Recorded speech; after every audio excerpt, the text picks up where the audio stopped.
This is SARS-CoV-2. It belongs to the family of coronaviruses named for the crown-like spikes on their surfaces. SARS-CoV-2 can cause Covid-19, a contagious viral infection that attacks primarily your throat and lungs. What actually happens in your body when you contract the coronavirus? What exactly causes your body to develop pneumonia? And how would a vaccine work? The coronavirus must infect living cells in order to reproduce. Let's have a closer look. Inside the virus, genetic material contains the information to make more copies of itself. A protein shell provides a hard protective enclosure for the genetic material as the virus travels between the people it infects. An outer envelope allows the virus to infect cells by merging with the cell's outer membrane. Projecting from the envelope are spikes of protein molecules. Both a typical influenza virus and the new coronavirus use their spikes like a key to get inside a cell in your body, where it takes over the cell's internal machinery, repurposing it to build the components of new viruses. When an infected person talks, coughs, or sneezes, droplets carrying the virus may land in your mouth or nose and then move into your lungs. Once inside your body, the virus comes in contact with cells in your throat, nose, or lungs. One spike on the virus inserts into a receptor molecule on your healthy cell membrane like a key in a lock.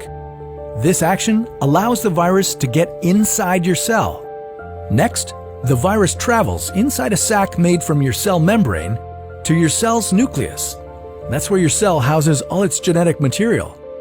Then, the viral envelope and cell membrane sac combine, allowing the viral genetic material to leave the sac and enter the nucleus. The viral genetic material hijacks the energy and materials in your cell's nucleus to make thousands of copies of itself. Some of the genetic material moves out of the nucleus, then attaches to the protein-building parts of your cell called ribosomes.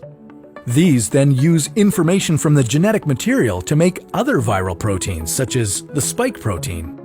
A packaging structure in your cell then carries the spikes in vesicles, which merge with your cell's outer layer, the cell membrane. All the parts needed to create a new virus gather just beneath your cell's membrane. Then, a new virus begins to bud off from the cell's membrane. Now, with the virus spreading in your body, how can you develop pneumonia symptoms? For this, we'll have to look into your lungs. Each lung has separate sections called lobes. Normally, as you breathe, air moves freely through your trachea or windpipe, then through large tubes called bronchi, through smaller tubes called bronchioles, and finally into tiny sacs called alveoli. Your airways and alveoli are flexible and springy. When you breathe in, each air sac inflates like a small balloon. And when you exhale, the sacs deflate. Small blood vessels called capillaries surround your alveoli.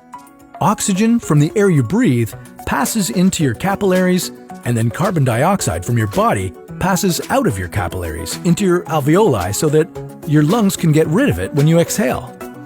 Your airways catch most germs in the mucus that lines your trachea, bronchi, and bronchioles. In a healthy body, hair-like cilia lining the tubes constantly push the mucus and germs out of your airways, where you might expel them by coughing.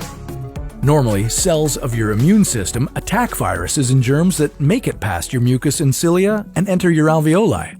However, if your immune system is weakened, like in the case of a coronavirus infection, the virus can overwhelm your immune cells, and your bronchioles and alveoli become inflamed as your immune system attacks the multiplying viruses. The inflammation can cause your alveoli to fill with fluid, making it difficult for your body to get the oxygen it needs. You could develop lobar pneumonia, where one lobe of your lungs is affected, or you could have bronchopneumonia that affects many areas of both lungs. Pneumonia may cause difficulty breathing, chest pain, coughing, fever and chills, confusion, headache, muscle pain, and fatigue. It can also lead to more serious complications. Respiratory failure occurs when your breathing becomes so difficult that you need a machine called a ventilator to help you breathe. These are the machines that save lives and that medical device companies currently ramp up production for. Whether you would develop these symptoms depends on a lot of factors, such as your age and whether you already have an existing condition. While this all sounds scary, the push to develop a coronavirus vaccine is moving at high speed. Studies of other coronaviruses led most researchers to assume that people who have recovered from a SARS-CoV-2 infection could be protected from reinfection for a period of time. But that assumption needs to be backed by empirical evidence, and some studies suggest otherwise. There are several different approaches for a potential vaccine against the coronavirus. The basic idea is that you would get a shot that contains faint versions of the virus. The vaccine would expose your body to a version of the virus that is too weak to cause infection, but just strong enough to stimulate an immune response. Within a few weeks, cells in your immune system would make markers called antibodies, which would be specific for only the coronavirus, or specifically its spike protein. Antibodies then attach to the virus and prevent it from attaching to your cells. Your immune system then responds to signals from the antibodies by consuming and destroying the clumps of viruses. If you then catch the real virus at a later stage, your body would recognize it and destroy it. In other words, your immune system is now primed. Collecting evidence on whether this will be possible, safe, and effective is part of what's taking researchers so long to develop a vaccine. It's a race against time to develop a vaccine amid a pandemic. Each step in vaccine development usually takes months, if not years. An Ebola vaccine broke records by being ready in 5 years. The hope here is to develop one for the new coronavirus in a record-breaking 12 to 18 months. While all of this will take time, stay home if you can, to protect the most vulnerable. And don't forget to wash your hands for at least 20 seconds and as often as possible. Now, what would happen if you didn't do that for an entire year? Well, that's a story for another What If.